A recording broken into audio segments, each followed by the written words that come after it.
You're fired. 2 words. That's all it took to end 6 years of loyalty, 6 years of showing up early and leaving late, 6 years of being the best mechanic in that garage and watching lesser men get the credit. Chloe Harper stood in the middle of the shop floor, grease still on her hands, and didn't flinch. If you've ever done the right thing and been punished for it, this story is for you. Drop your city in the comments right now. I want to see how far this story travels. And if you haven't subscribed yet, hit that button. You're going to want to stay for every single minute of what happens next. The call came at 11:47 p.m. Not a call, a sound. The unmistakable grinding shriek of a motorcycle engine pushing past its limit. The kind of sound that makes every mechanic within earshot wince before they even see the bike.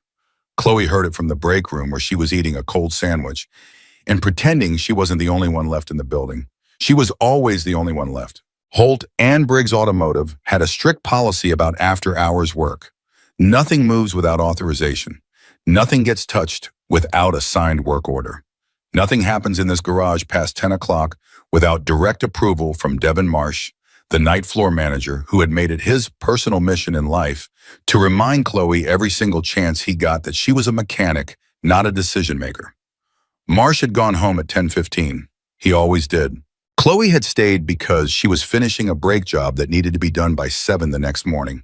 And she was the kind of person who finished what she started. That's the thing about Chloe Harper. She didn't stay late to impress anyone. She stayed late because leaving something undone felt wrong, in a way she couldn't explain, a low-level hum of unease that wouldn't quiet until the job was complete. She heard the motorcycle die in the parking lot. She heard the silence that followed. Then she heard the banging on the side door. 3 hard knocks. Desperate. The kind of knock that doesn't ask, it tells you someone is in trouble. She almost didn't answer. The policy was clear. After-hours service required an appointment, a work order, and manager authorization. Devin Marsh had put a laminated copy of the policy on every door in the building, including the break room, including the bathroom, as if someone might try to service a transmission from a toilet stall. Chloe set down her sandwich. She opened the door. The man standing outside was big. Not the kind of big that comes from a gym, the kind that comes from decades of physical work and a body that never softened because life never gave it the chance. He was somewhere in his mid-50s, silver gray hair pushed back from his face, a close-trimmed beard gone almost completely white at the jaw. He wore a black leather vest over a dark flannel, and even in the dim light of the parking lot, she could see the patches on the vest. The center patch was hard to miss. White background, red letters, Hell's Angels. His face told the whole story before he said a single word. Not aggression, not the swagger she might have expected. His face was broken open with something raw and unfiltered, something she recognized immediately because she'd worn it herself once, the expression of a person running out of time and running out of options at the exact same moment. "I need help," he said. Just that, no preamble, no threat. "We're closed," Chloe said. "I know you're closed." He didn't move. "My daughter is at Rush University Medical Center. She went into surgery 4 hours ago, and I got a call an hour ago that they moved her to the ICU. I've been riding for 6 hours straight. My bike started losing power on 94, and now it won't hold an idle. I can't." He stopped, pressed his jaw together. "I can't get stuck here. I need to get to her." Chloe didn't say anything for a moment. She looked at him. She looked past him at the motorcycle sitting dark in the parking lot, one of the older Heritage Softails, a well-maintained machine that had clearly been pushed hard tonight. She could see the lean of it, the way it settled, and something in her mechanic's mind was already reading it. "What's happening when it loses power?" she asked. He blinked, like he hadn't expected a question, like he'd been braced for another no. "Cuts out underloaded," he said. "Hesitates when I throttle up. Idles rough when it does hold. Started maybe 60 miles back." "Classic fuel delivery issue," she said almost to herself. "Could be a clog in the petcock, could be the vacuum line, could be the float needle sticking if it's been sitting in cold weather before tonight. Can you fix it?" She already knew the answer. Not because it was complicated, it wasn't. A diagnostic, a careful look at the fuel system, 20 minutes of focused work. She'd done harder jobs blindfolded. She knew the answer because she'd already made the decision before she understood she was making it. "Bring it in," she said. His name was Jack. He told her that while she was pushing the Softail into the second bay, while she was pulling on gloves and grabbing a flashlight and already running through the sequence in her head. Just Jack. He didn't offer a last name, and she didn't ask. "You're going to get in trouble for this," he said. "Probably," she said. "I don't want to be the reason." "Push the bike," she said. He pushed the bike. She got to work. There's a specific kind of focus that comes over Chloe when she's working on an engine. Her whole life, the parts that made the most sense to her were the mechanical ones. The systems with logic you could follow, causes with effects. You could trace problems with solutions you could find if you looked carefully enough. People were harder. Workplaces were harder. 6 years at Holton Briggs had taught her that human systems operated on entirely different logic than mechanical ones. And the logic was uglier seniority ego, who plays golf with the regional manager, who looks the part of a lead technician even when they can't tell a vacuum line from a fuel line. She'd applied for the lead technician position twice. Both times she'd been passed over. Both times they'd promoted someone with less experience and a better political relationship with the management chain. The second time, Marsh had told her the decision had nothing to do with her performance. She was excellent. He said one of the best technical minds in the garage, but there were cultural fit considerations. She'd gone home that night and sat in her car for 45 minutes before she trusted herself to drive. Tonight the work was clean, the work made sense. She found the problem in 11 minutes. The vacuum-operated petcock, the fuel valve on the Softail, had a hairline crack in the diaphragm. Cold weather long ride, the diaphragm had partially collapsed, restricting fuel flow under acceleration. It explained every symptom Jack had described. She had a compatible replacement in stock pulled from parts inventory on a work order. She was already composing in her head one she'd annotate tomorrow with a full explanation of the emergency circumstances. 18 minutes, she told Jack, and meant it.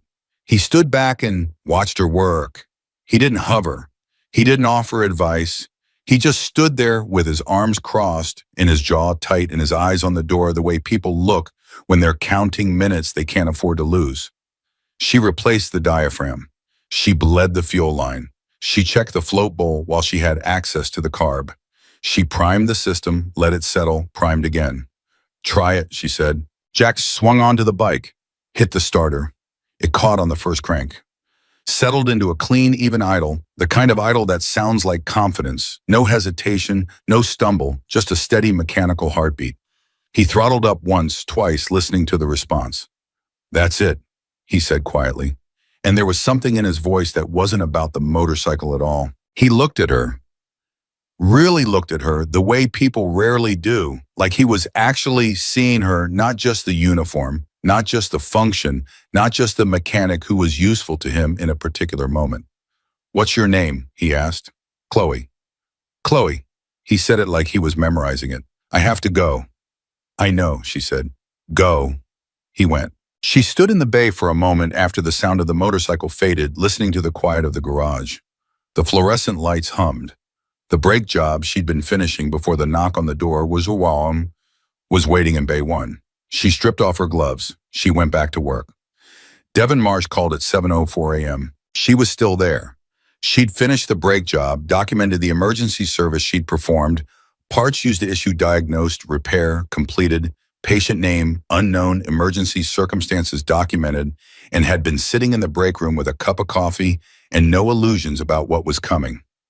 "My office," Marsh said. "Now." His office was a glass-walled room at the front of the garage floor. On a busy morning, the whole shop could see who was getting called in. Marsh had chosen that office deliberately. Everything he did was deliberate.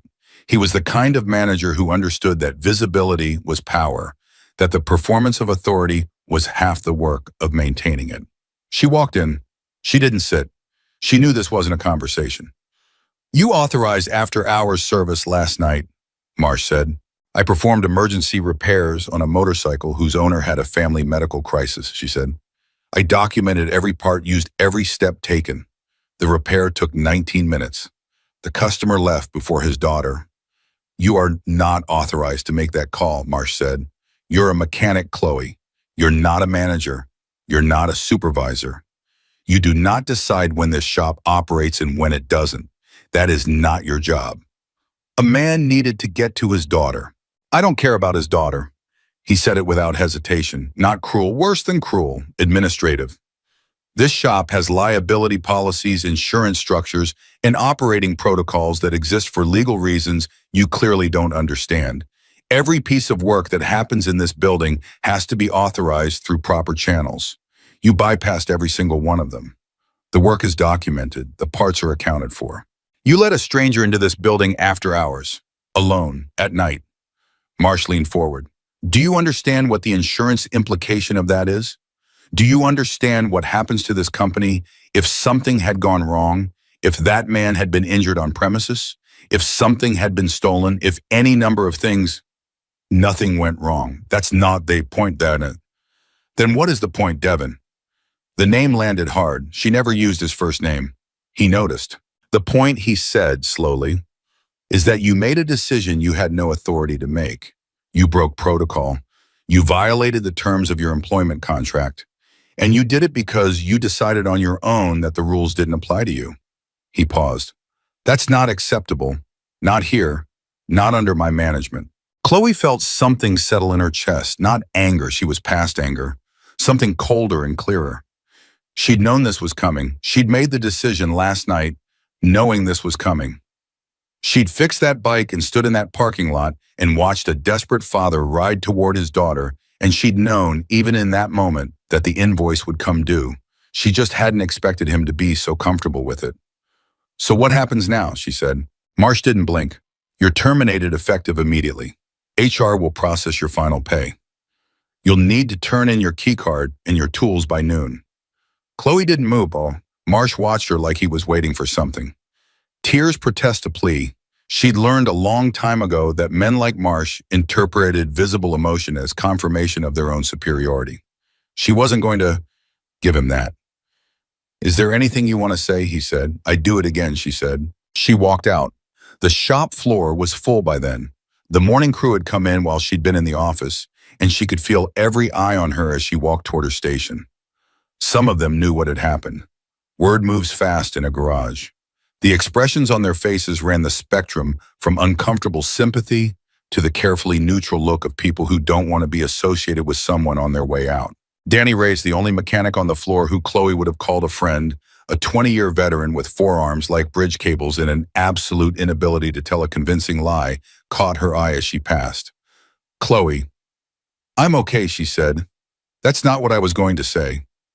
She stopped, looked at him. I was going to say, Danny said carefully, keeping his voice low, that the guy you helped last night, somebody recognized the motorcycle in the lot when he pulled in. And I'm hearing some things this morning about who that guy might be. Who is he? Danny glanced toward Marsh's office. I'm not sure yet, but Chloe, people are making phone calls. That's all I know. People are making phone calls. She didn't know what to do with that. She gathered her things. She turned in her key card. She drove home through Chicago morning traffic with her hands steady on the wheel and her mind running the previous 12 hours in a loop, the knock on the door, the man's face, the crack in the diaphragm. Marsh's voice, that phrase flat and functional. You're terminated. She'd done the right thing. She'd been punished for it. She sat in her apartment with a cold cup of coffee and a stack of bills in the particular silence of someone who has just lost the structure around which their entire daily life was organized. And she waited to feel something other than the cold, clear certainty that she'd made the right call. She couldn't make herself regret it. That scared her almost as much as everything else. At 2 p.m, her phone buzzed. Unknown number, Chicago area code. She answered because she had nothing left to lose. Is this Chloe Harper? The voice was professional, controlled. The voice of someone accustomed to being listened to. Who's asking? She said. My name is Patricia Webb. I'm the executive assistant to Thomas Ellison, CEO of Ellison Automotive Group. Mr. Ellison is requesting a meeting with you at your earliest convenience. A pause, brief, deliberate. He says it concerns an event that occurred at Holt & Briggs Automotive last night, and he says to tell you. Another pause, and this one felt different, like she was reading something she hadn't expected to be reading. Tell her Jack sends his regards. The cup in Chloe's hand was very still. What time? She said. Tomorrow morning, Patricia said. 9 o'clock. His office is at Ellison Tower. Chloe hung up and sat with the phone in her hand for a long time. Ellison Automotive Group. She knew the name. Everyone in Chicago's automotive industry knew the name. Thomas Ellison had built the company from 3 garages to a regional empire, covering 17 locations across Illinois, Indiana, and Wisconsin. Holt and Briggs was one of his locations, had been for 4 years since the acquisition. Ellison was the man at the top of the entire structure, so far removed from the daily operations of any individual shop, that his name might as well have been a weather system, abstract, enormous, capable of changing everything with no individual warning. Jack sends his regards. She pulled up her laptop and searched the name. Jack Ryder, Hells Angels, Illinois Charter. She found a few mentions, charity rides, community events, the occasional news brief, but nothing that connected him to Thomas Ellison. Nothing that explained why a call from a motorcycle club member would result in a meeting request from the CEO of a 17-location automotive empire. She searched Jack Ryder and Thomas Ellison together. The third result was a 5-year-old Chicago Tribune piece, a charity gala, local business leaders, a photograph, 2 men in the foreground. Thomas Ellison she recognized from his corporate photo, late 50s, silver-haired, the cultivated polish of a man who'd made serious money and then learned how to wear it without looking like he was wearing it. The man beside him was Jack Ryder. They were laughing at something, standing close. The body language was unmistakable. The caption read, Thomas Ellison, CEO of Ellison Automotive Group with his brother Jack at the annual Chicago Children's Hospital Gala. Chloe put down the laptop. She'd fixed that bike. She'd been fired for it. The man she'd helped reach his daughter's bedside was Thomas Ellison's brother. And tomorrow morning she was walking into Ellison Tower.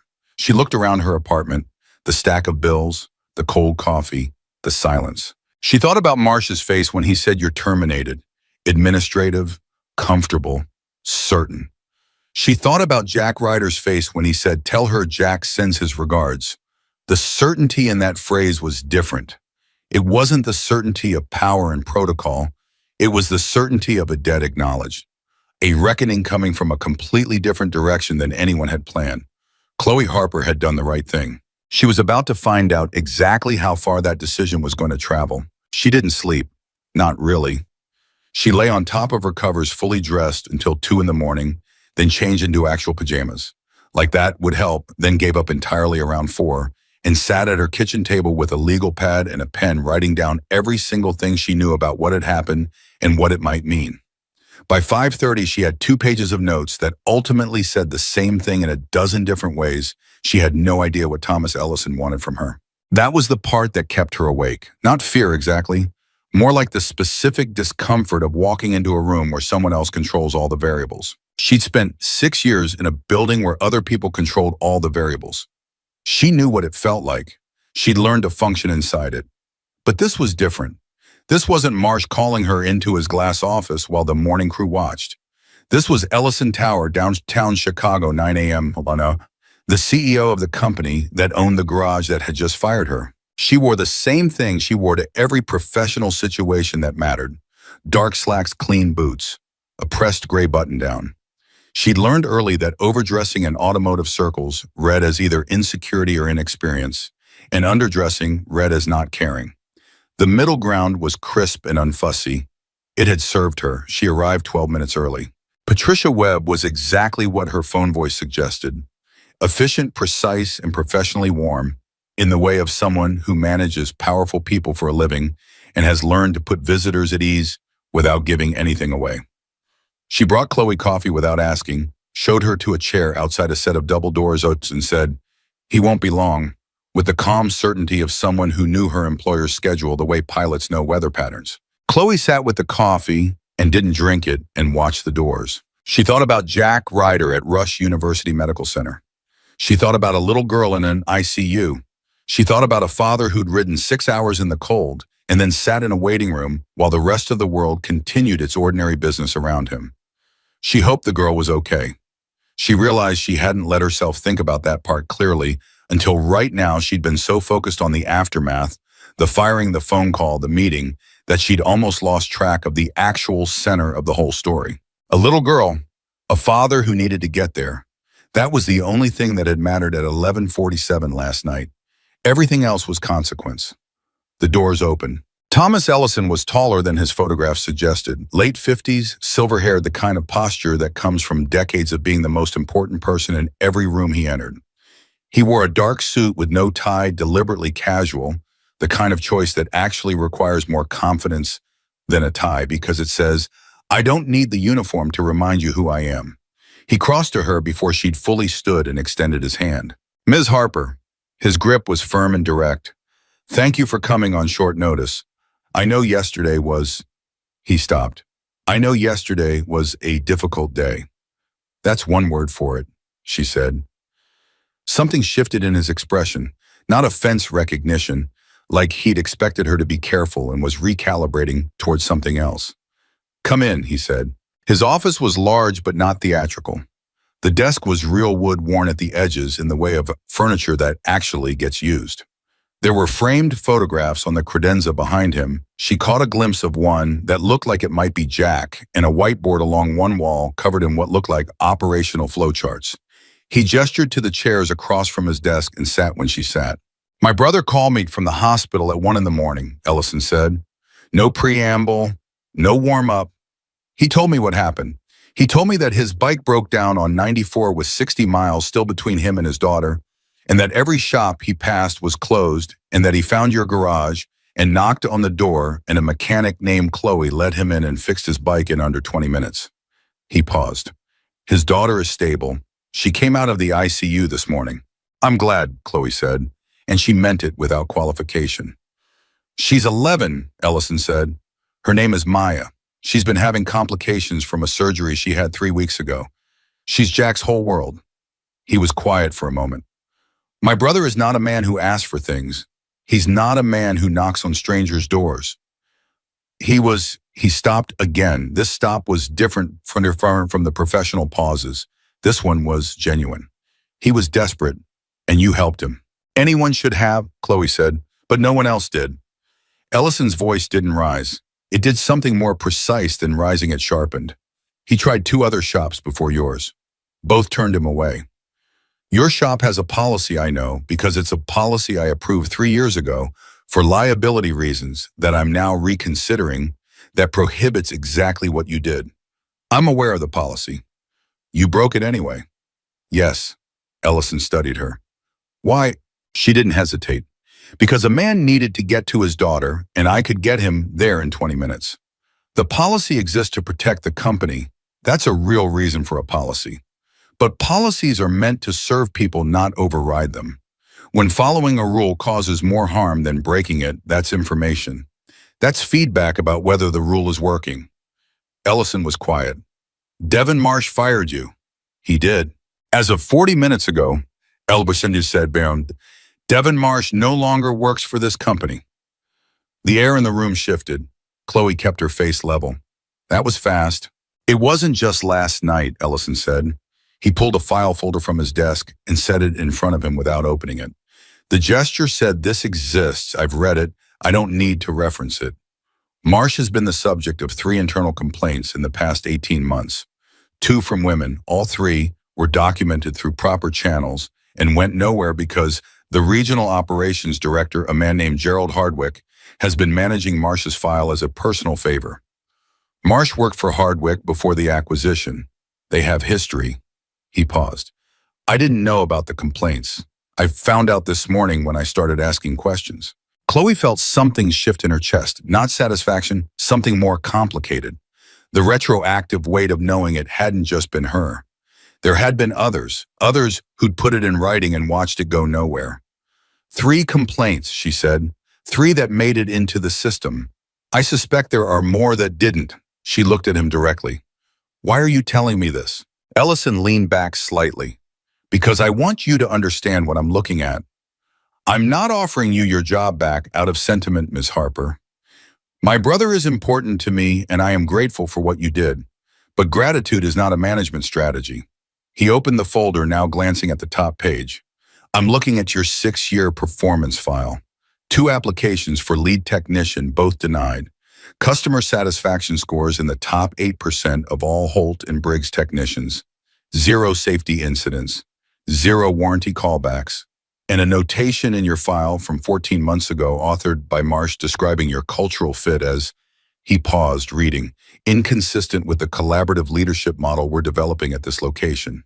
He said something similar to my face. Chloe said, Do you know what that means in practice? It means I disagreed with him in front of other people and he didn't like it. Ellison set down the folder. 3 times, he said. According to the written record, you flagged a safety concern about a lift inspection that turned out to be legitimate. The lift was serviced 2 weeks later. You raised a question in a team meeting about a diagnostic protocol that was outdated. The protocol was updated 6 months later. And you recommended a different parts vendor after running a cost analysis that showed a 15% savings over the current supplier, and the vendor was switched at 8 months later. He looked at her. In every case, you were right. In every case, the change was eventually made, but not before Marsh documented your input as disruptive. Chloe didn't say anything, because there was nothing to say that the silence wasn't already saying more efficiently. Hardwick protected Marsh, Ellison continued, because Marsh's management style served Hardwick's operational preferences, which were low noise, low friction, no one asking difficult questions. He laced his fingers together on the desk. I run 17 locations. I cannot be personally present in every garage every day. I rely on a chain of accountability that is supposed to surface exactly the kind of information that was being buried at Holt and Briggs. That chain failed. I need to understand how badly and how widely it failed. I'm one mechanic at one garage, Chloe said carefully. I'm not sure what you're asking me. I'm asking, Ellison said, if you'd be willing to come back, not as a line mechanic, as lead technician. Full operational authority over the floor, direct reporting line to me, bypassing the existing regional structure until I've had a chance to assess it properly. He let that land for a moment. I'm also asking whether you'd be willing to be honest with me about what's been happening at that location. Not to build a case, not to get anyone in trouble, but because I need accurate information and I've learned in the last 12 hours that I have not been getting it. Chloe sat with that. The offer was everything she'd applied for twice and been denied twice. The position she'd earned and watched be handed to men who didn't earn it. It was sitting across the desk from her right now, offered directly by the man at the top with a direct line and a clean chain of authority. And something about that made her slow down instead of speeding up. Can I ask you something, she said. Yes. Gerald Hardwick, what's his role now? Ellison's eyes stayed steady. Vice President of Regional Operations. He oversees 7 locations, including Holt and Briggs. And he's still in his position. As of this morning, yes. Is that going to change? Ellison didn't answer immediately. The pause was not evasion, it was precision. He was a man who chose his words with the care of someone who understood that careless words at his level caused actual damage. That depends on what the review of his conduct reveals, he said finally. Hardwick has been with the company for 11 years. He manages 7 locations with solid aggregate performance numbers. I won't move against him without a complete picture. Chloe nodded slowly. So I'd be walking back into a building where the man who protected Marsh, the man whose management structure created the conditions that got me fired, is still my regional supervisor. Technically, yes, though the director reporting structure I'm proposing would create a paper bypass, Chloe said, which Hardwick would know about, which would make me a target for every subtle form of friction that doesn't leave fingerprints. She paused. I've lived inside that system for 6 years. I know how it works. The documented stuff, the performance notes, the cultural fit evaluations, that's the version that makes it into files. The rest of it is quieter and harder to prove. Ellison was very still. You're right, he said. I'm not saying no, she said. I'm saying I want to understand what I'm walking into. That's fair. He stood, moved to the window, hands in his pockets. When he spoke again, his voice had changed slightly. Less, more person. I should tell you something about Jack. He's 10 years older than me. When our father left, Jack was 17 and I was 7.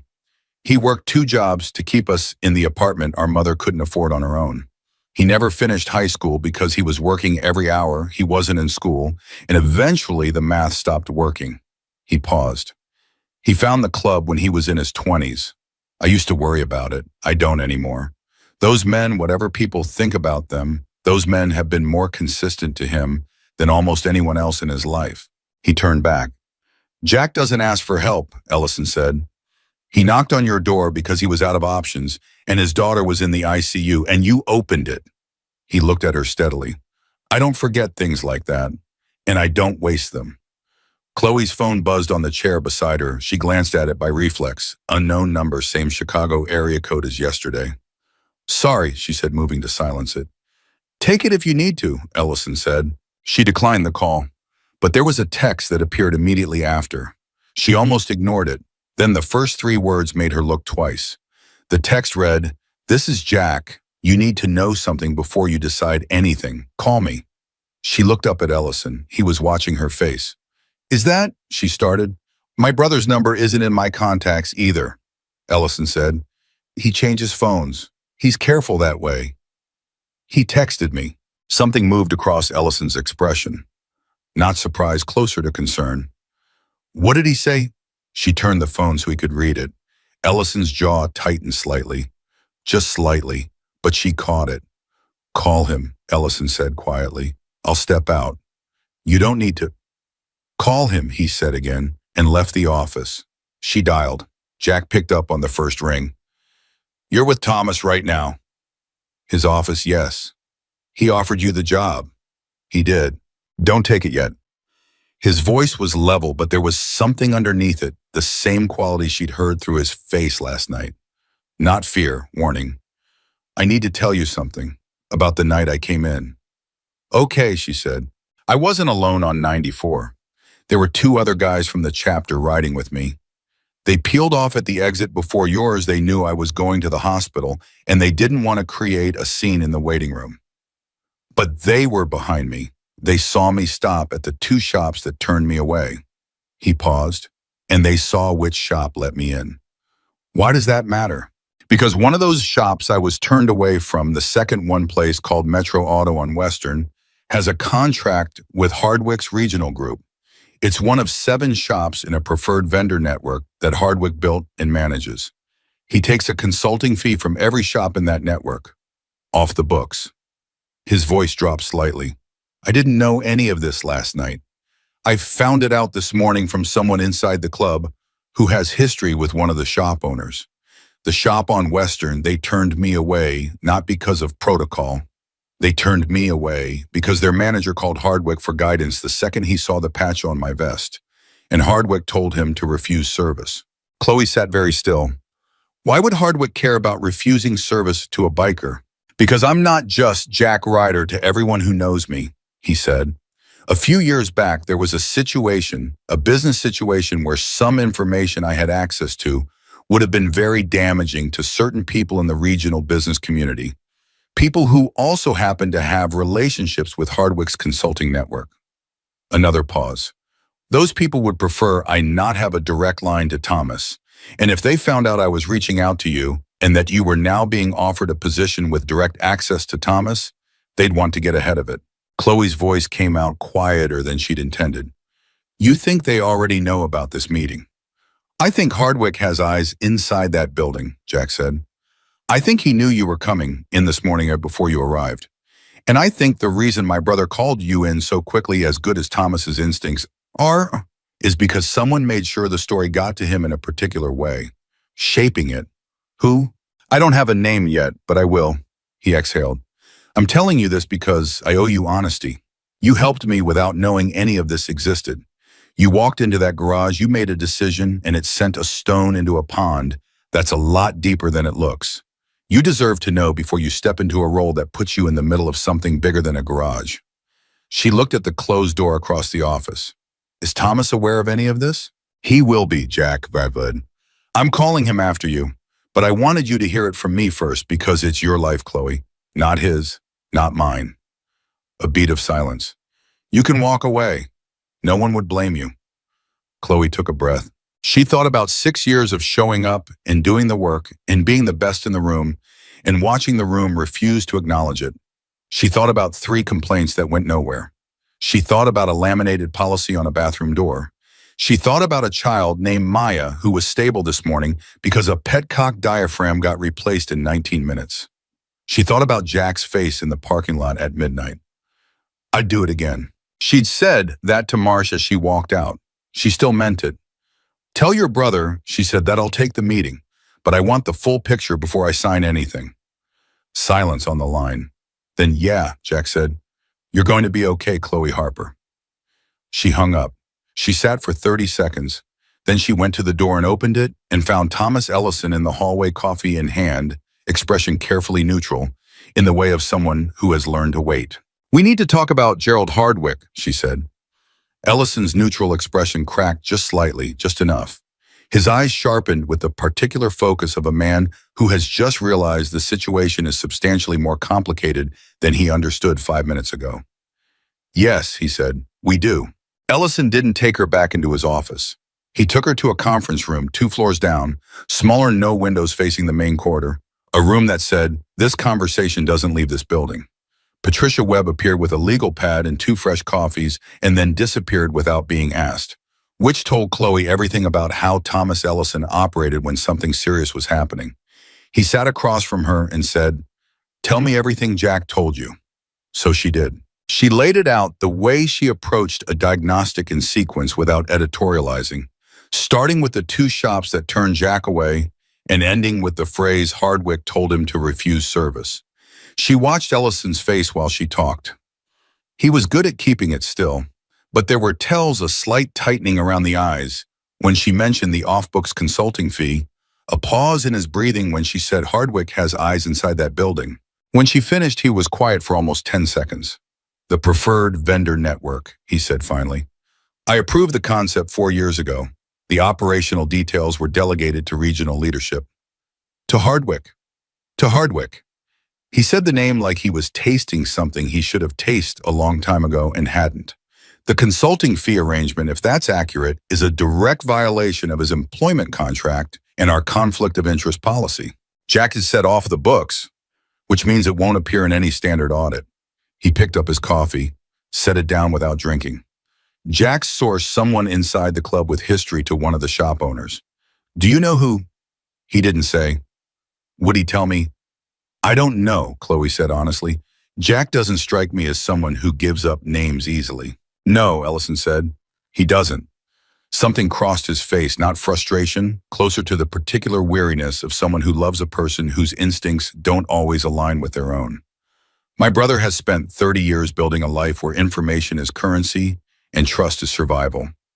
He doesn't share either without a reason. He shared with me, Chloe said. Yes, Ellison looked at her. He did. The door opened. A man walked in without knocking. That was the first thing. The second thing was that he didn't apologize for it. Didn't pause, didn't read the room. He walked in the way people walk into rooms they consider theirs by right, and he was already talking before he'd fully cleared the doorframe. Tom, Patricia said you were down here. Oh, he stopped, looked at Chloe with an expression that cycled through surprise assessment and something that tried to look like pleasantness, but didn't quite get there. I didn't realize you had someone with you. He was in his early 60s, broad through the shoulders, the kind of physically imposing man who had probably been genuinely intimidating at 40 and had since learned to rely on the impression more than the substance. His suit was expensive. His smile arrived about half a second too late.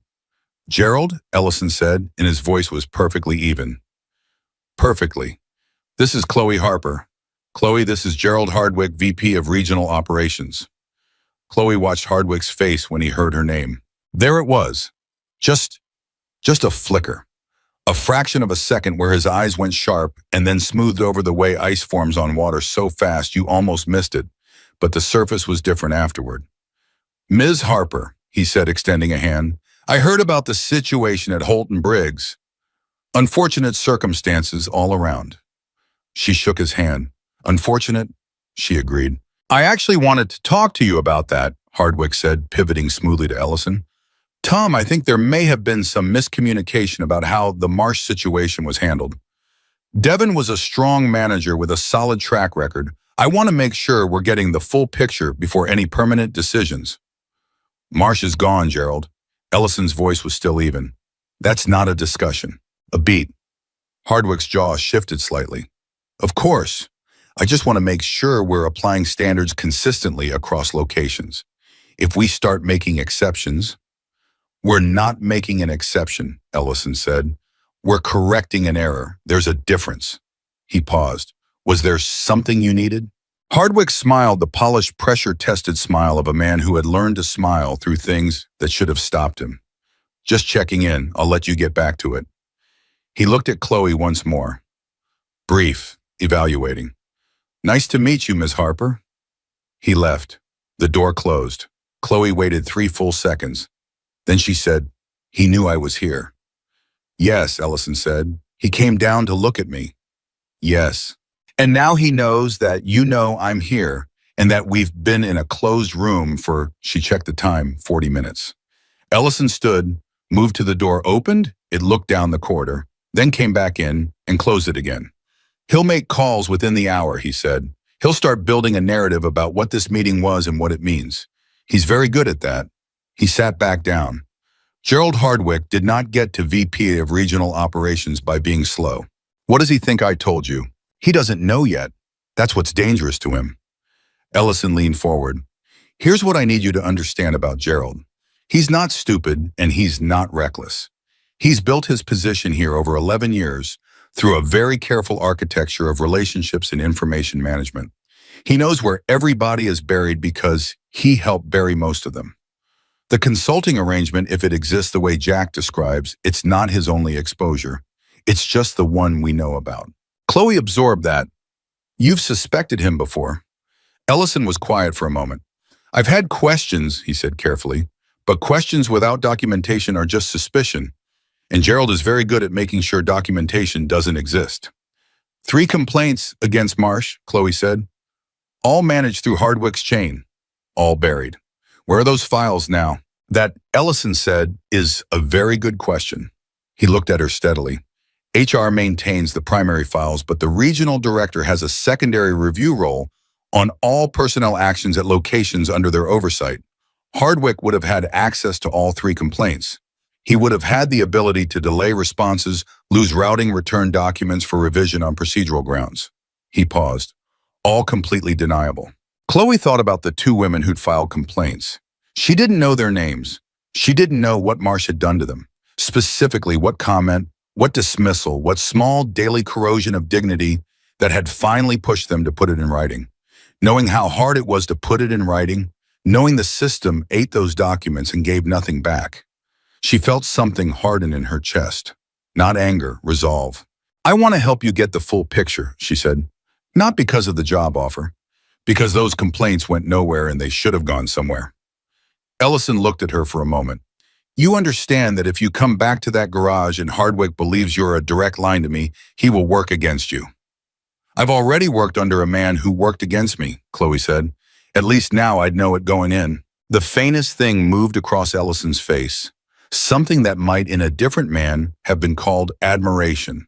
His phone buzzed. He glanced at it. His expression changed. Jack, he said and answered. I'm with her right now. Chloe could hear Jack's voice on the other end, not the words, just the cadence. Urgent, controlled. Ellison listened for 90 seconds without interrupting, which told her everything about how serious it was.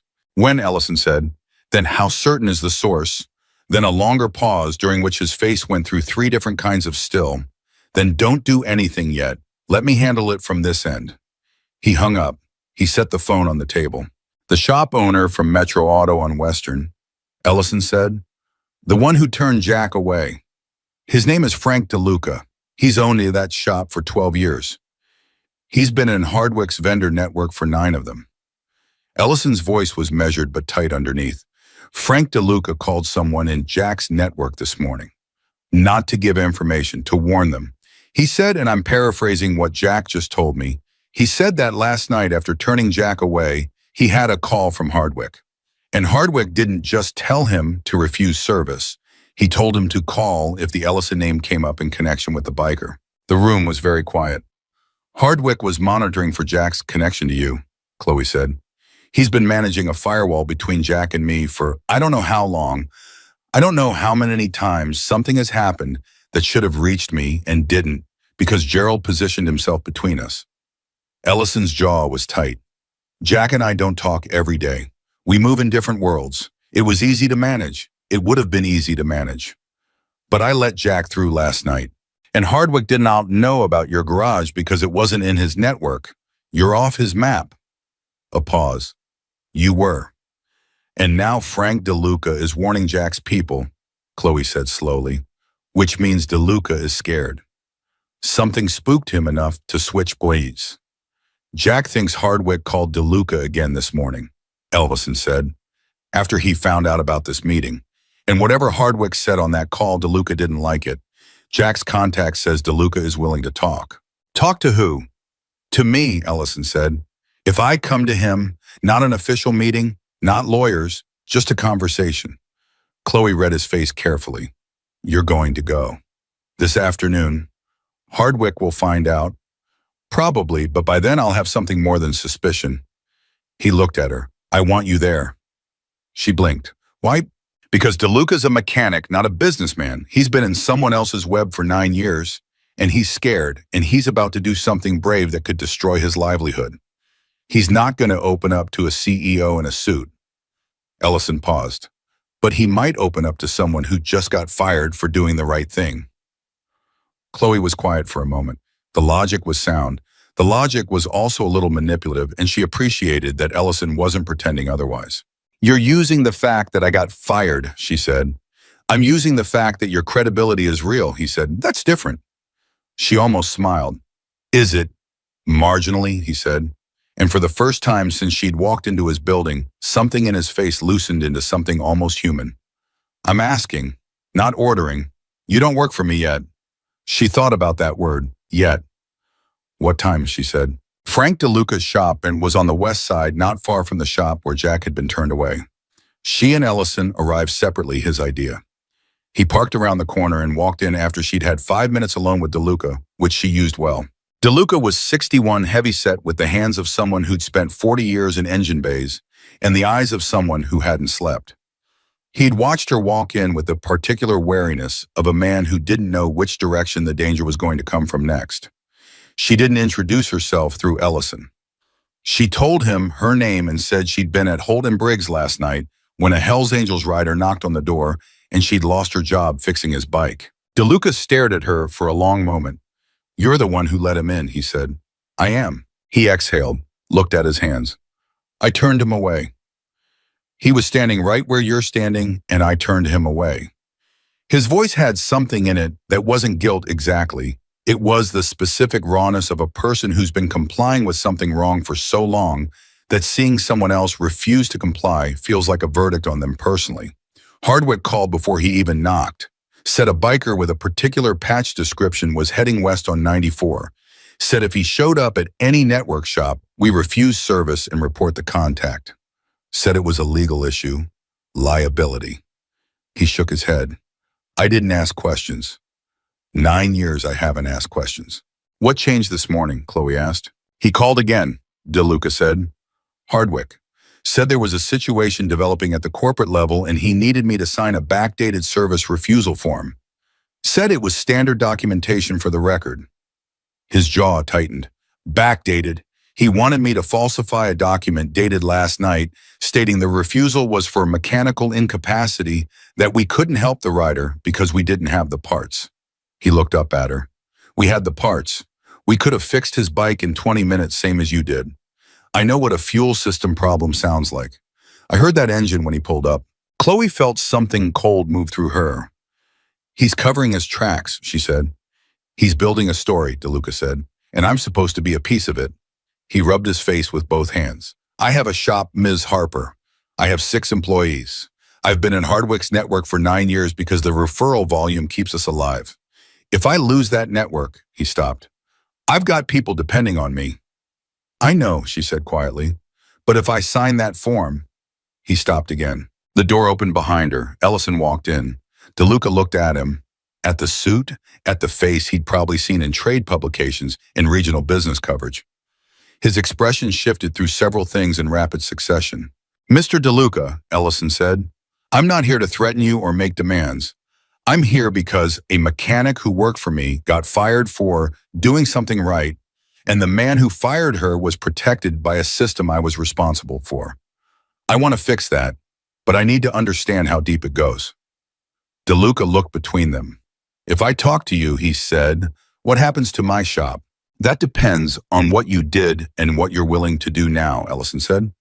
I can't promise you protection from choices you made, but I can tell you that a man who comes forward voluntarily is not in the same position as a man who gets found out. DeLuca was quiet for a long time. Then he went to his desk, opened a drawer, pulled out a folder. I kept copies, he said. Every communication from Hardwick's network, every referral agreement, every fee structure, every instruction that came through unofficial channels. He set the folder on the counter between them. 9 years of it, I kept it because I don't know why I kept it. Because I'm a mechanic and mechanics document things. Because some part of me knew that someday someone was going to ask. Chloe looked at the folder. Ellison looked at the folder. Neither of them reached for it immediately. He told you to sign a backdated document this morning, Ellison said. Yes. Did you sign it? No, DeLuca said. That's when I called Jack's guy. Ellison picked up the folder. He opened it, scanned the first page, turned to the second. His face went very still in a way that was different from all his previous stillnesses.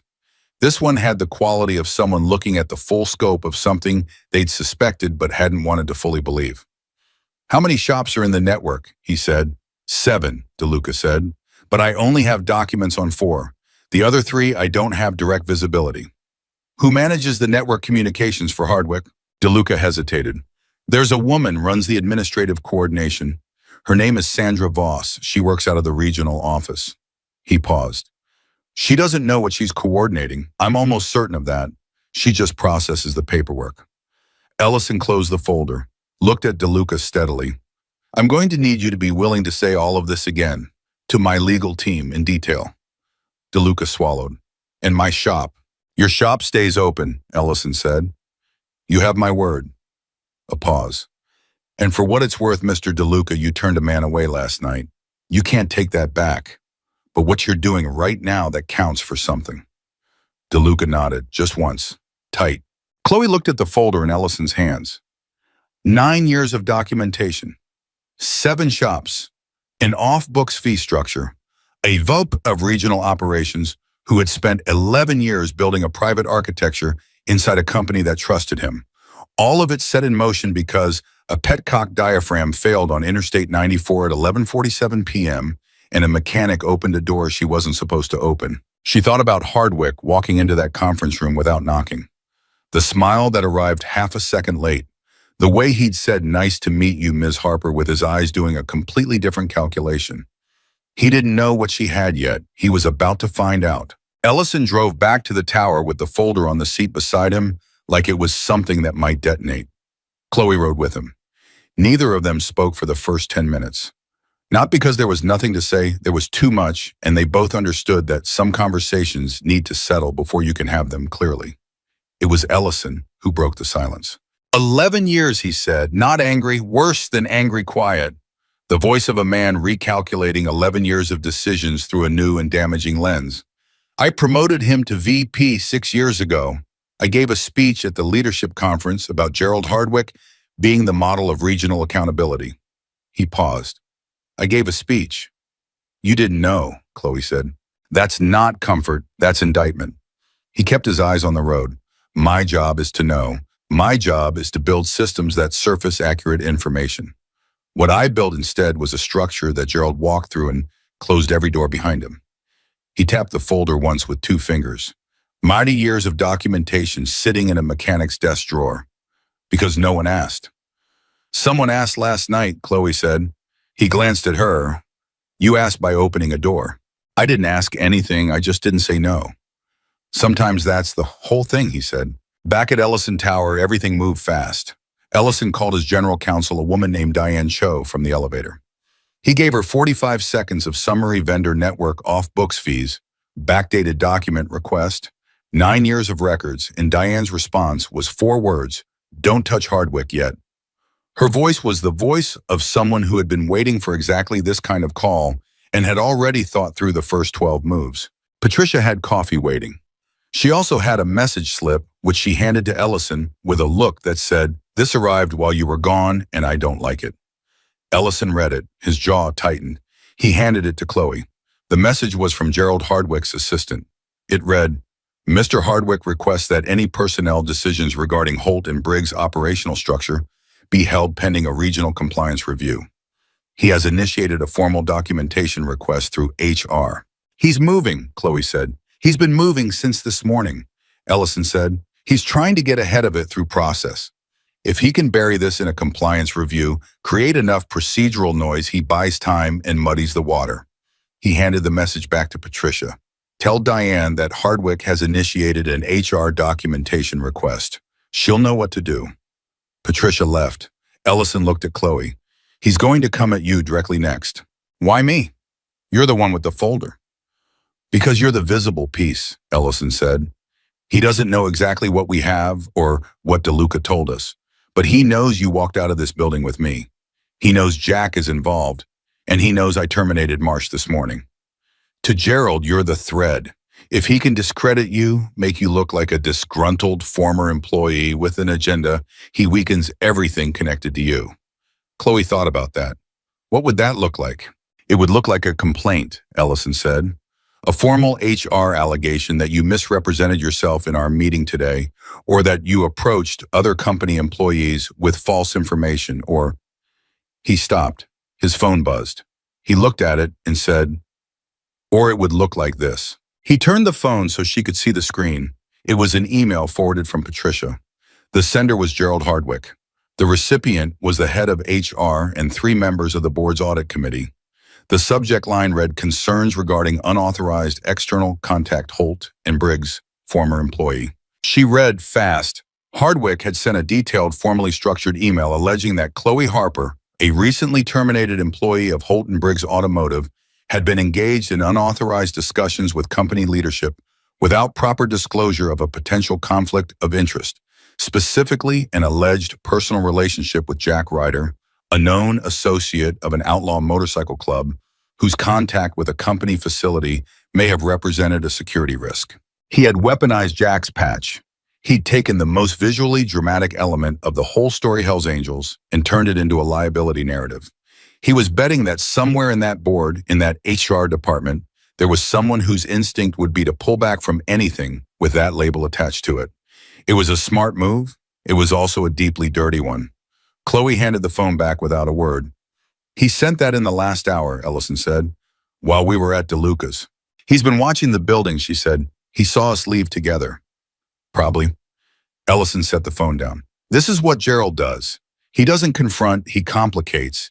He introduces ambiguity until the clearest facts start to look murky. He looked at her carefully. How are you doing?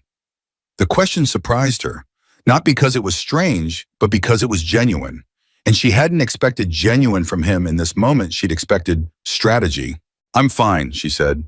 Then because that was a reflex and not an answer, I'm angry, but it's a clean kind of angry, the kind that's useful. Good, he said, because I need to ask you something and the answer matters.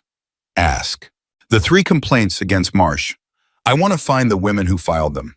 I want to make sure they're heard, actually heard, not processed. But I'm also aware that reaching out to them directly right now, while Hardwick is actively running a counter-narrative, could look like I'm building a case rather than seeking justice. He paused. I don't want to use them, but I also can't fix what happened to them without knowing the full scope of it. Chloe was quiet for a moment.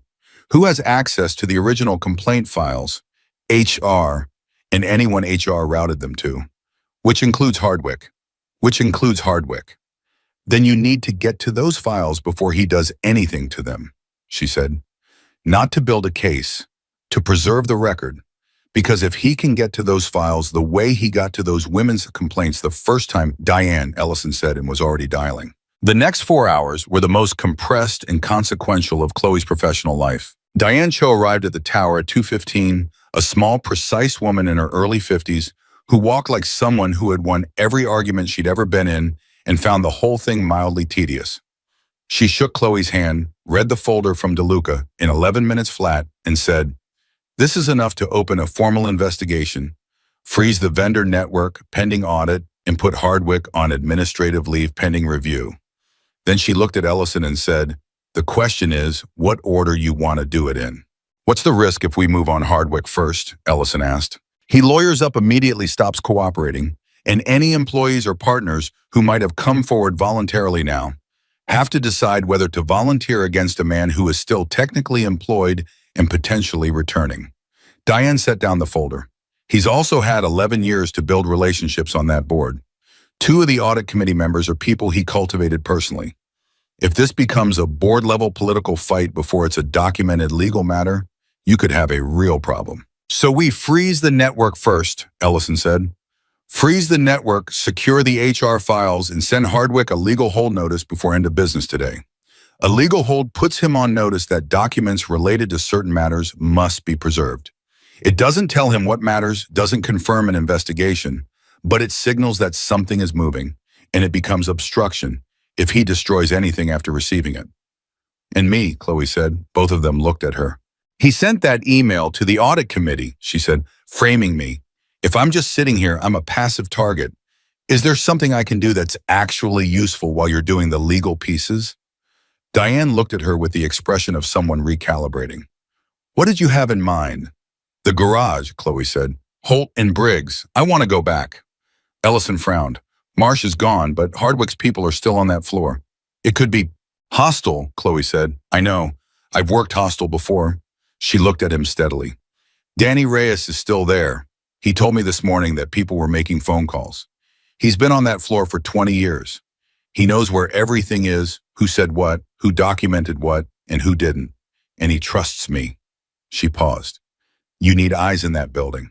I'm the only person who can walk back in there without triggering every alarm Hardwick has. Diane looked at Ellison. Something passed between them. She'd be going in as lead technician, Ellison said. I need to make that formal before she walks through that door. Then make it formal, Diane said simply. Ellison looked at Chloe.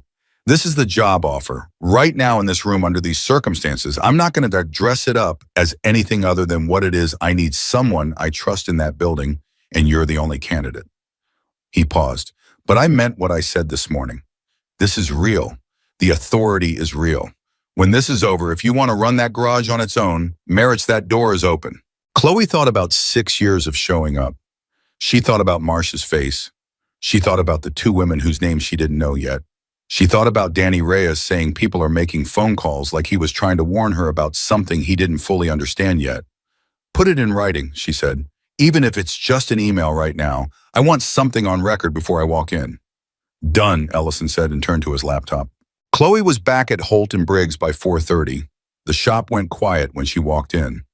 Not the hostile quiet, the uncertain kind, the quiet of people who have spent the day processing a sequence of events that moved too fast for the rumor mill to keep up with. Marsh was gone. Chloe was gone. And now Chloe was back walking through the front door in the same clothes she'd been fired in 24 hours ago. And nobody knew exactly what that meant. Danny Reyes was in Bay 3, elbow deep in a transmission job. He looked up when she walked past. His eyes went to her face. Read it, and he straightened immediately. Tell me you didn't just come to get your toolbox, he said. Lead technician, she said. Effective today. Tom Ellison put it in writing 20 minutes ago. Danny stared at her for 3 full seconds. Tom Ellison, he said. You're on first-name terms with Tom Ellison. Turns out the man I helped last night was his brother. Danny closed his eyes briefly. Oh my God. I need to talk to you, she said, privately, about the complaints that went through here. Marsh, there were others, Danny, women who filed formally and got nowhere. Do you know anything about that? He opened his eyes. His expression had changed. The shock of the last 30 seconds had settled into something graver. I know about one of them, he said quietly. Laura Simmons. She was a service writer about 3 years back. She filed something through HR about how Marsh talked to her in front of customers. Then one day she just wasn't here anymore, and nobody told us why. Did she say anything to you before she left? She said, he stopped, checked who was in earshot. She said she'd done everything right and it went nowhere. And then it got worse after she filed, like she'd handed Marsh a reason. He looked at Chloe. I should have done something. You didn't know what to do with it, Chloe said, not absolution accuracy. That's different from not caring. He nodded, jaw tight. I need Laura's last name if she has any other contact. Simmons, Danny said. Laura Simmons. She's at a dealer now north side. I still see her at the trade supplier events sometimes. He paused. She'll talk to you. She always liked you. Chloe took out her phone and noted the name. She spent the next 2 hours moving through the garage with the quiet authority of someone who has done the work long enough to know which questions to ask and who will answer honestly. She wasn't interrogating. She was listening the way good mechanics listen to engines, picking up on what wasn't being said as much as what was. The shop had a rhythm, and the rhythm had been disrupted, and the people inside it were processing that disruption in ways that told her a great deal. Two of the senior mechanics had almost nothing to say, which told her they'd been aligned with Marcia's culture more closely than the others. One younger mechanic, a 26-year-old named Torres, who had been there 8 months, caught her alone near the parts counter and said very quietly, "There was a log. Marsh kept a private log. I saw it once by accident. It was on his computer. I don't know what was in it, but he closed it fast when he saw me, and he looked." Torres paused. "He looked the way people look when they don't want you to know what they're looking at." "When was this?" Chloe asked. "Maybe 6 months ago." "Did you tell anyone?" "Who was I going to tell?" Torres said. "She called Diane at 6:15. Told her about Marcia's private log. Diane said document everything Torres told you in an email to me, timestamped right now," before Chloe had finished the sentence. At 6:45, Chloe's phone rang. It was a number she didn't recognize. She answered anyway. "Miss Harper." The voice was smooth, controlled, and had the particular quality of someone accustomed to conversations that end the way they want them to. "This is Gerald Hardwick." She didn't say anything for a beat, just long enough to make him fill the silence. "I think there's been some miscommunication today," Hardwick said. "I want to be straightforward with you. Whatever Thomas has told you, whatever framing has been put around recent events, I've been with this company for 11 years. I've built something here, and I think you're being used as a tool in a situation you don't fully understand." "Tell me what I don't understand," she said.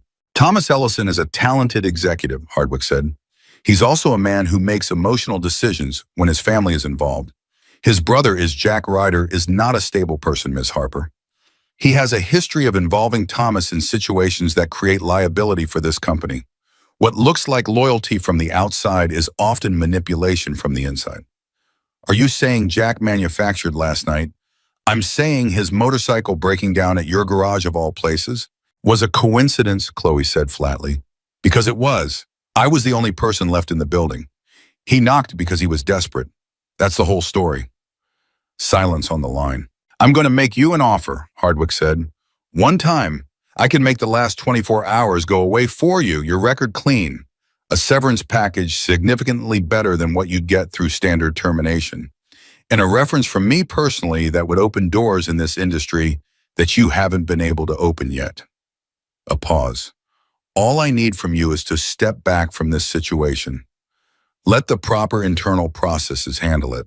Chloe felt something settle in her like ballast. This was it. This was the exact moment that Hardwick had spent 11 years perfecting, the moment where he presented someone with a number and a clean exit and watched them take it, because most people faced with the choice between a guaranteed personal benefit and an uncertain collective fight took the personal benefit.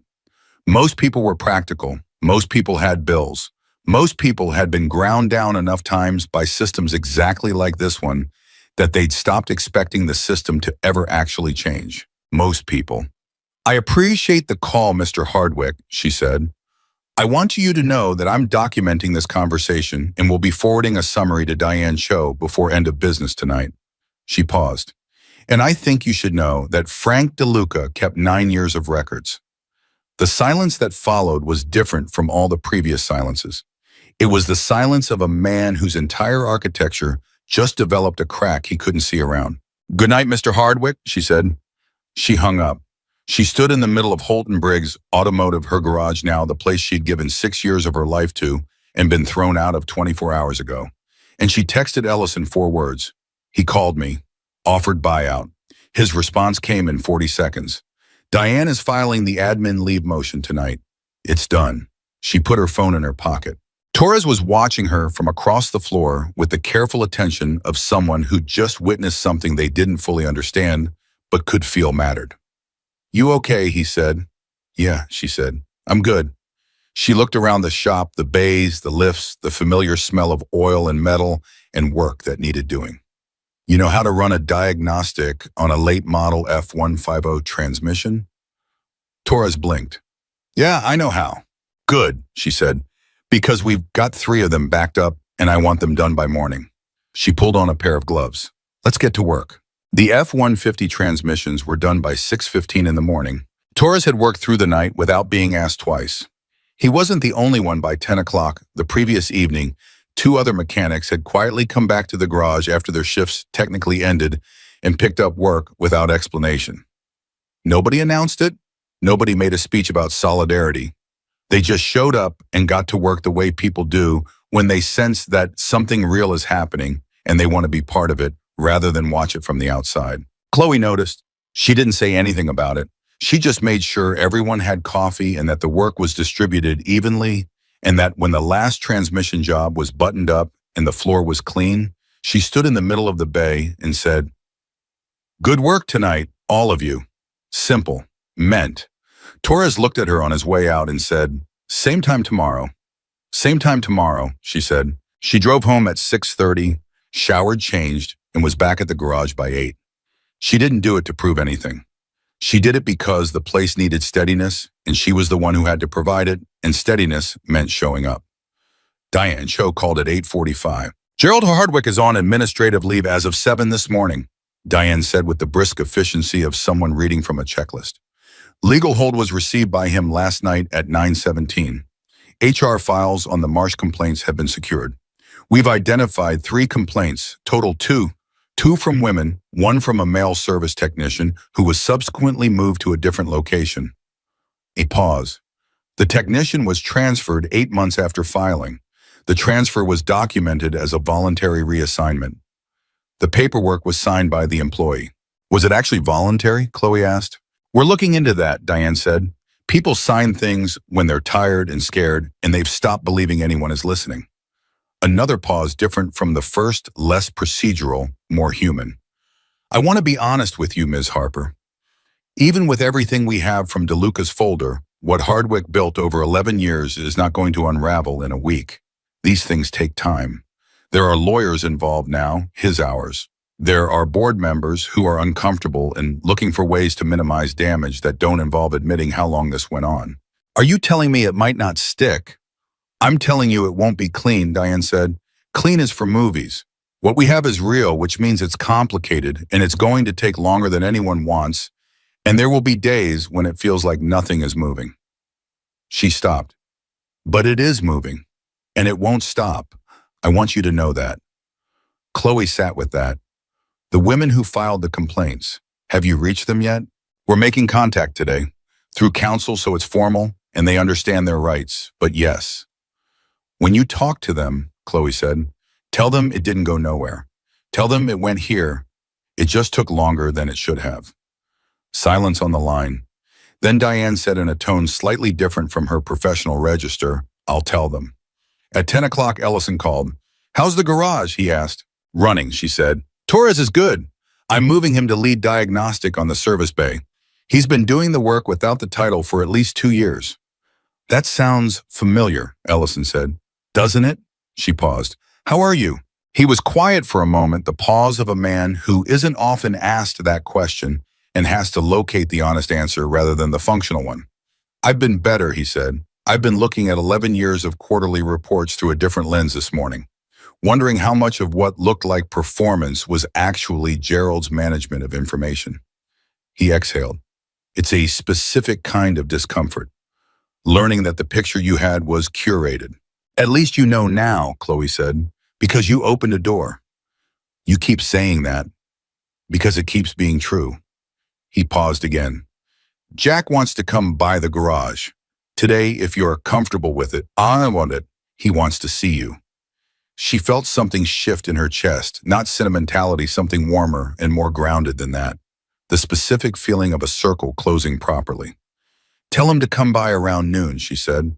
"I'll make sure there's parking." Jack Ryder arrived at 12:10 on the rebuilt Softail, and this time the engine sounded exactly the way an engine should sound, clean, even unhesitating. She heard it from inside the garage before she saw him. She recognized it immediately. The same sound she'd listened for in the parking lot 2 nights ago when she'd stood there after he'd ridden away and made sure it held before she went back to work. It held. He came through the side door, the same door she'd opened at 11:47 p.m. 2 nights ago, and he looked different in daylight. Not smaller, more defined. The desperation had cleared from his face, and what was underneath was steady and direct and a little worn in the way of people who have carried hard things for a long time. "How's Maya?" Chloe asked before he said anything. "She's good," he said. And the way he said it, 2 words, but the weight that moved out of them when he spoke, that was the whole story. "She was asking for me when she woke up. I was there." He stopped, looked at her. "I was there because of you."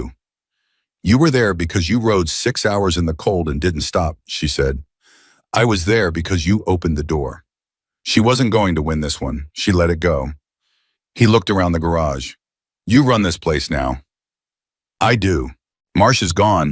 "He is." "Hardwick." He said the name carefully like he was testing it.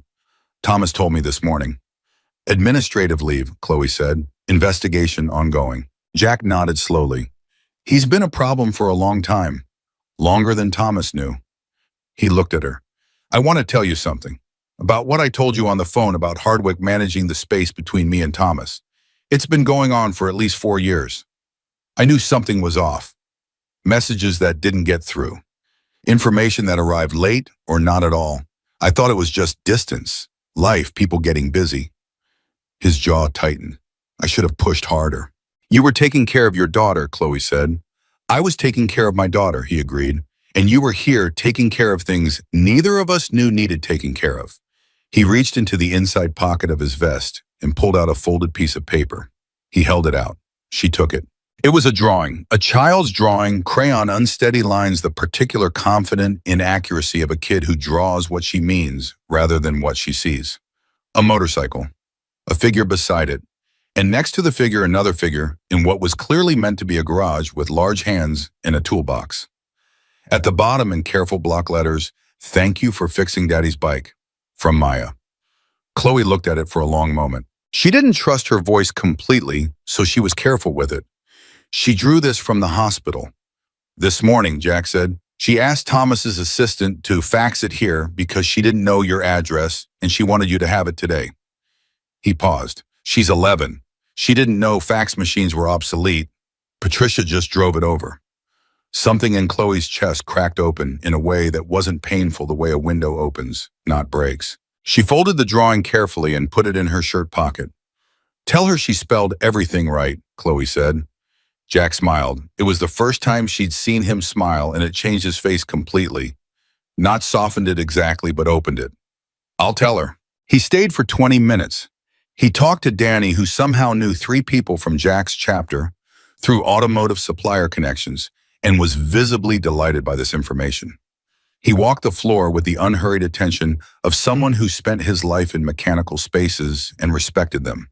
He didn't offer opinions about how anything should be run. He just looked and listened, and when he left, he shook Chloe's hand at the door with both of his. "If you ever need anything," he said, "anything at all." "Same to you," she said. "Tell Maya I said get better fast." He nodded once, went through the door, and the sound of the soft tail pulling out of the lot was clean and steady all the way until she couldn't hear it anymore. The board meeting happened on Thursday.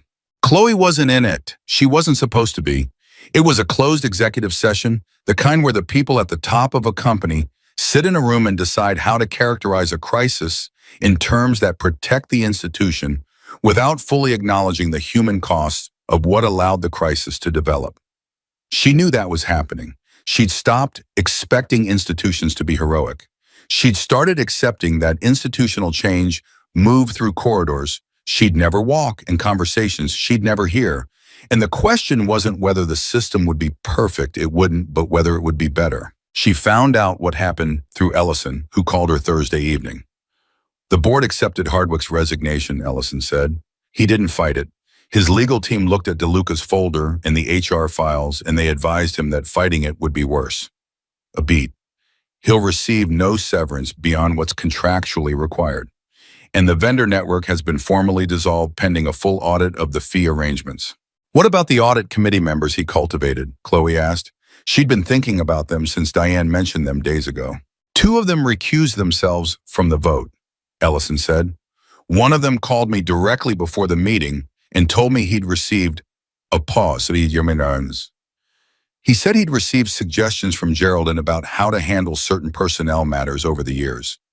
He wanted it on the record. Another pause. He's been here 8 years. He knew something was off and he let it go because it was easier to let it go. Is he still on the board? That's being reviewed, Ellison said. That review will take longer than any of us want, but it will happen. He was quiet for a moment. Chloe, the 3 employees who filed complaints, the 2 women and the technician, all 3 have been contacted. All 3 have been offered formal apologies from this company and a review of any adverse employment actions connected to their complaints. Laura Simmons. Danny told me about Laura, Chloe said. Laura Simmons is willing to return to the company. Different location, senior role. She asked if you'd be her point of contact during the transition. Chloe stopped moving, just stood still in the middle of the garage floor. She asked for me specifically, she said. She said, Ellison stopped. She could hear him finding the words carefully. She said she heard about a mechanic who got fired for doing the right thing and got her job back and took down 2 bad actors in 48 hours, and she figured that was someone she could trust. Chloe looked up at the fluorescent lights, the same lights that had hummed over her when she'd stood in this exact spot 2 nights ago with Jack Ryder's motorcycle idling cleanly in the bay. Tell her yes, Chloe said. Tell her I'll call her myself tomorrow. I will. A pause on the line different from the professional pauses, different from the calculating ones. This one was just 2 people on either end of a phone who had been through something compressed and significant together and were finding the quiet of it. I owe you an honest thing, Ellison said. What's that? I almost didn't call you. After Jack told me what you'd done, my first instinct was to handle it internally. Apologize to Jack, deal with Marsh, quietly manage the narrative. He paused. Patricia talked me out of it. She said if I was going to fix it, I needed to talk to the person it actually happened to, not manage her, talk to her. Another pause. So I want to acknowledge that the reason any of this worked is because you told me the truth when you didn't have to. You could have taken the job offer and kept your head down. You didn't. Keeping my head down stopped working a long time ago, Chloe said. Yes, he said. I'm beginning to understand that it stops working for everyone eventually. The Marsh private log was recovered the following Monday.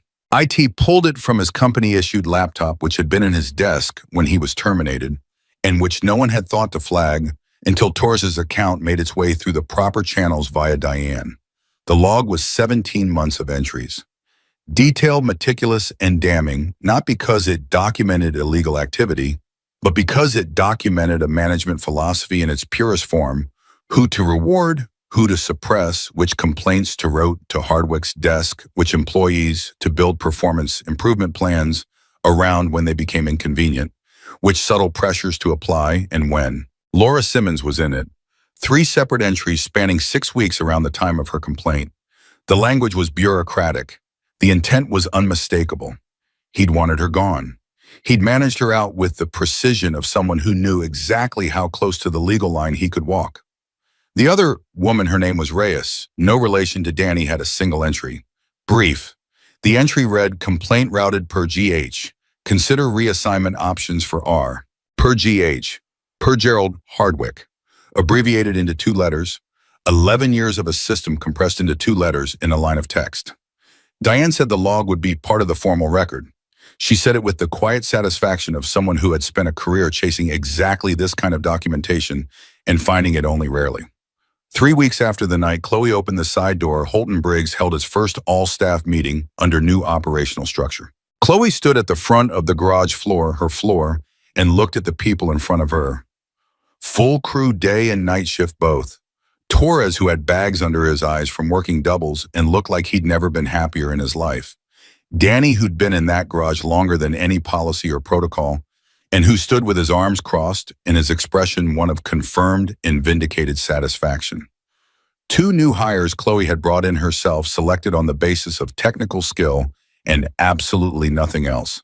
And in the back, Patricia Webb, who had come down in some unofficial capacity that nobody questioned because she was Patricia, and she went where she determined she needed to be. Chloe didn't give a speech. She said This is a working garage. We fix things. We fix them right the first time, we document everything, and we treat every person who comes through that door like their problem matters.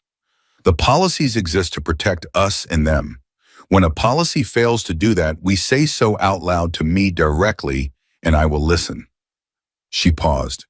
If anybody in this building has something they should have said before and didn't feel safe saying my door is open, that's not a speech. That's how it works now. She looked around the room. Okay, let's get to work. Danny started clapping. Just Danny at first, then Torres. Then it spread without anyone deciding it should, the way things spread when they're real. She let it last exactly 3 seconds. Then she said, I meant it. Get to work. They laughed. They went to work. Jack sent a text that afternoon. Maya went home from the hospital today. She wants to know if she can visit the garage sometime. She's never seen a real engine up close. Chloe replied, tell her to come whenever she wants. I'll show her how everything works. His response came back in under a minute. She's going to want to take something apart. Chloe smiled at her phone. She typed, good. That's how you learn. She put the phone in her pocket and went back to the engine. She was working on a 2019 Silverado with an intermittent misfire that had stumped 2 other technicians before it landed on her lift. She'd had it figured out in 40 minutes. Cracked fuel injector O-ring on cylinder 4, introducing a microscopic air leak that only manifested under specific load conditions. Easy to miss if you weren't listening carefully. Invisible if you were looking at the wrong things. She replaced the O-ring, cleared the codes, ran it through the full diagnostic cycle. Perfect. She stripped off her gloves. Wrote the repair note in full precise detail cause solution parts use time spent. She wrote it the way she wrote everything, completely accurately, with nothing omitted, because the record matters, and the truth of what happened should be able to stand on its own without anyone managing it into a different shape.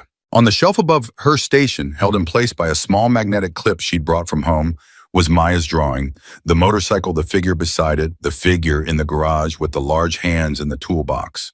The crayon lines were uncertain and confident, at the same time the way children's lines always are drawn by someone who doesn't yet know what can't be done, only what needs to be said. Chloe looked at it for a moment. 2 nights ago, she'd been the only person left in this building, eating a cold sandwich, invisible to everyone who was supposed to see her. She'd heard a knock. She'd opened a door. Every single thing that followed, the firing, the meeting DeLuca's folder, Hardwick's fall, Laura Simmons coming back, Torres running the diagnostic bay, Maya going home, every single thread of it ran back to that one moment. Not because she'd been strategic, not because she'd calculated the odds, but because a man needed to reach his daughter and she could help him. And the choice was that simple, and she had never in her life been willing to make herself smaller than the moment required. She hadn't started out trying to change anything. She'd started out doing her job. That turned out to be exactly enough. Chloe Harper clipped her pen to her work order, walked to the next bay, and got back to work in her garage on her terms, with the absolute and irreversible certainty of a woman who had learned that doing the right thing is never wasted, even when the cost comes first. Because the truth of a good decision doesn't diminish with time. It compounds. It reaches. It travels further than you can see from where you're standing when you make it. And when it finally arrives where it was always going, it arrives with everything intact, every consequence, every ripple, every name it carried along the way, and it stands.